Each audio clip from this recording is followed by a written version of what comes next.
क्या आपने कभी सोचा है कि यीशु को मनुष्य का पुत्र क्यों कहा जाता है? यह वास्तव में एक बहुत ही अद्भुत और गहरा शीर्षक है, लेकिन समझना बहुत सरल है। आइए समझते हैं।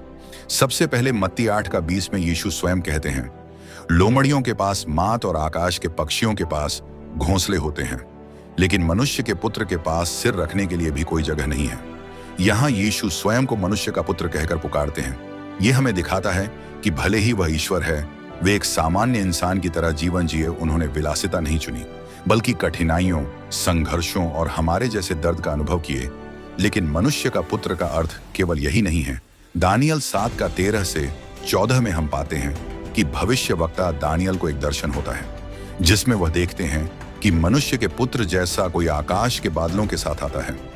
उसे अधिकार, महिमा और एक ऐसा राज्य दिया जाता है जो कभी समाप्त नहीं होगा। इससे यह स्पष्ट होता है कि यीशु केवल एक दीनहीन इंसान नहीं है, वह एक महान राजा है जिन्हें अनंत राज्य का अधिकार प्राप्त है। इसलिए जब हम यीशु को मनुष्य का पुत्र कहते हैं, तो इसका अर्थ है कि वह एक ऐसे परमेश्वर हैं जो स्वयं इंसान बनकर हमारे बीच आए, हमारे दर्द को समझे, हमारे साथ चले।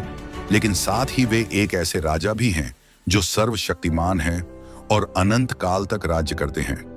मनुष्य का पुत्र एक ऐसा नाम है जो यीशु की दोनों विशेषताओं को प्रकट करता है, उसकी पूरी मानवता और उसकी पूर्ण दिव्यता।